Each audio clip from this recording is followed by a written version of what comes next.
Hi everyone watching. My name is Julius Biglad. I'm a farmer dealing in agri-tourism. Our farm is based at a homestead or family level. So we utilize our land to see that we can increase our income. The name originates from two people. My name is Biglad and my wife is Gladys. So it's where the name Biglad came from. At the farm we are having many enterprises, about 16 of them. Really? And the best that we have, where we are getting good money, at least, okay, it is a season. After 12 months, it is macadamia, vanilla, we are having fish farming, the one down the valley and the one in the compound, we're having fish farming in our compounds. Then on top of that, we are having a mango orchard. Then since we are in organic farming, total organic farming, we have to deal with also livestock. In livestock, we are having cows, we're having goats, we're having rabbits, quail birds. Once again, welcome to Biglad Agri-Tourism Farm. We have reached where we're having vanilla vines that we planted here. Now this one is the 6th year. It is already old and we have harvested like 3 times from this vanilla, and it's still doing well. It is how it is flowering. Vanilla is always planted at a distance of 2 meters apart. It needs 50% shade. That's why we intercrop it with banana, or if you don't have bananas, you can intercrop it with some trees like msizi.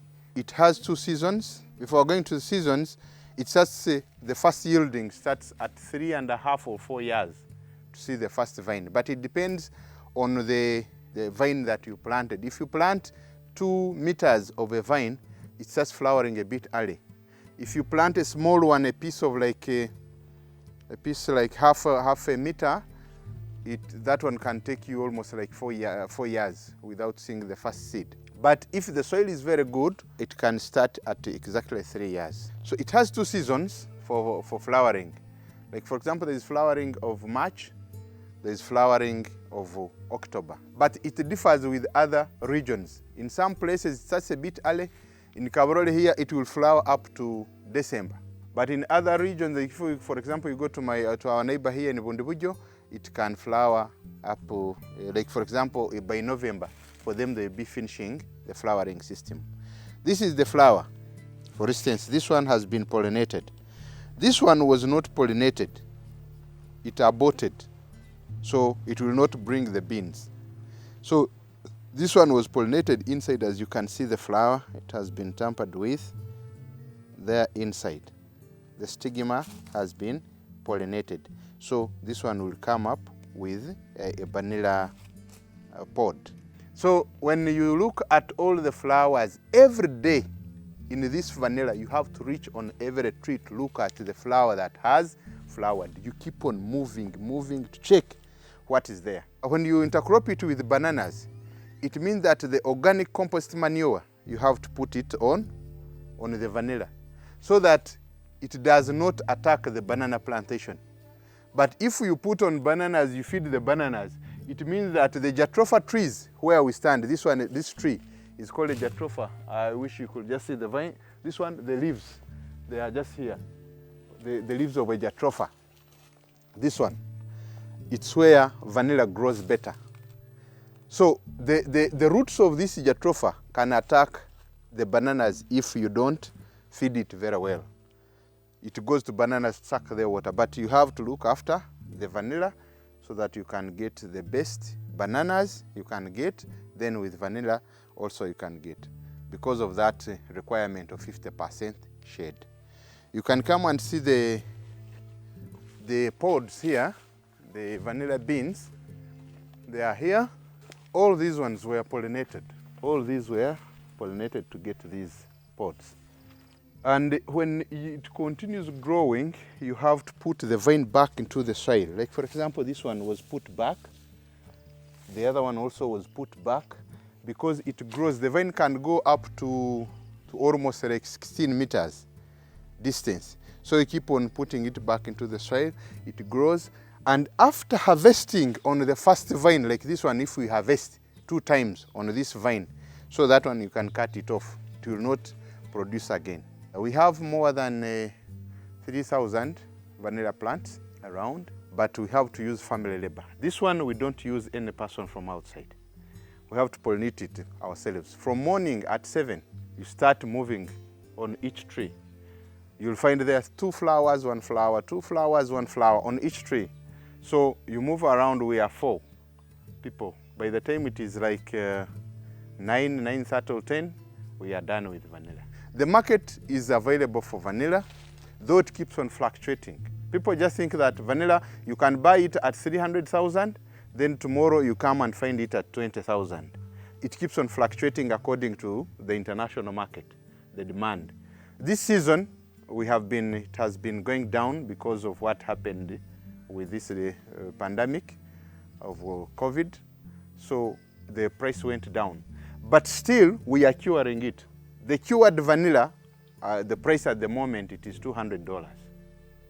So if we manage to get machines and we squeeze the juice out of it, the pressing machine, to get the liquid, that one can also go at a higher price. You'll find like 200 mils going to 1.5 million. Vanilla can give you good money right from the start. You can sell the vines.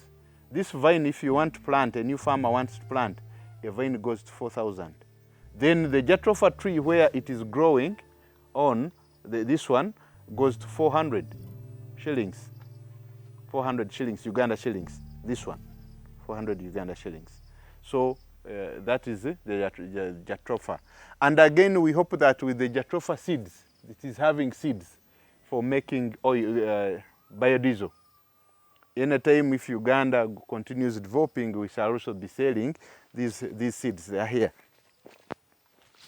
These ones.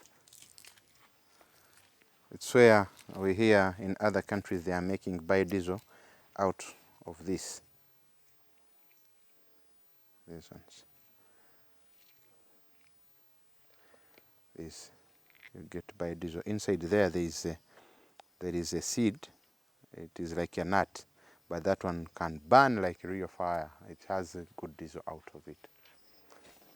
These ones also, they've been pollinated. They are still flowering. Like for example, these ones, they're having good beans. You can come and have a look at this. This one has good vanilla pods. They go to 6 inch, as you can see. The bean is the size is to 6 inch. And again, it is flowering here. So it is continuous. So as you are harvesting this one, this season, this year, another year you'll harvest this one. It takes 9 months for it to be harvested. You pollinate it today, after 9 months, you come and harvest.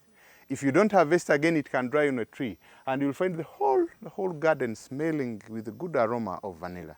So you know that on this tree there must be a red vanilla or dry vanilla. So this is how it is. If you sell the green one, it can also start at 20,000 up to like 400,000, depending on that time at the market.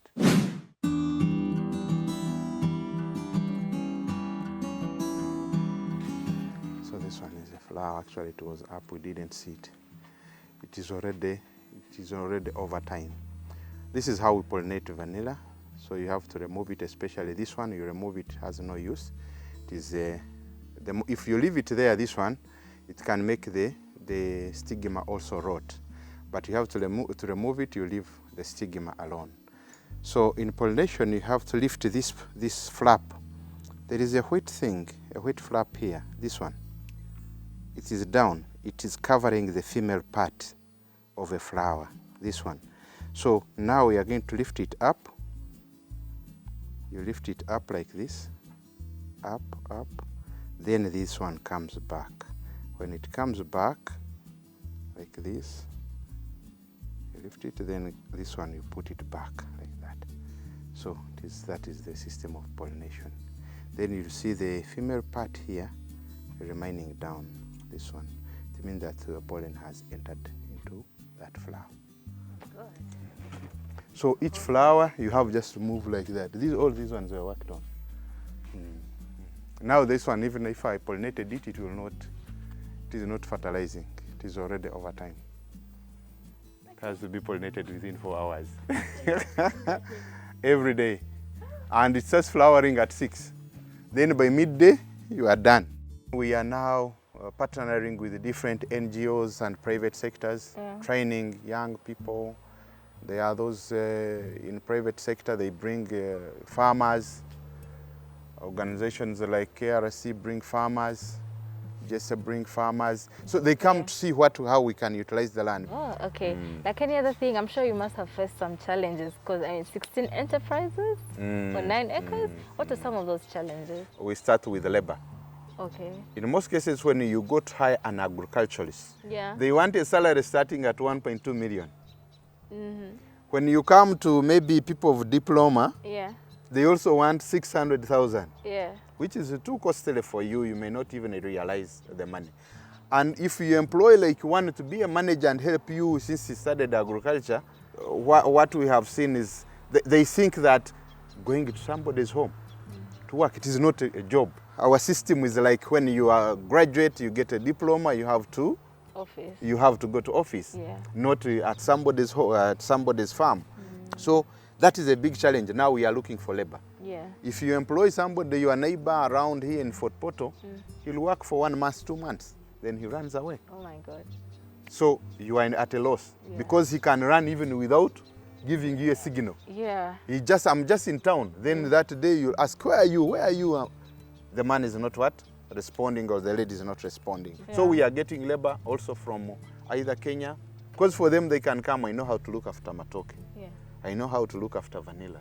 So that one, you give him or her a salary that is on that paper. Actually, you see that somebody can do something better for you. Then another challenge could be on market. The local market, some of the products I'm having like vanilla, macadamia, those, I'm telling you, the market is not. We had strawberries. The market is not at a local level. You have to look for whites. You have to look for hotels, big people. You cannot just take on the market, like for example, we're having our Mpanga market here. People will ask, now you have also come to sell those things, expensive things. Who will buy them? That is now the challenge you're having. But at the end of it all, you get one market and you sell your products and they move. Another challenge could be on our seasons. The seasons are not friendly. Sunshine may be longer. Rains may affect.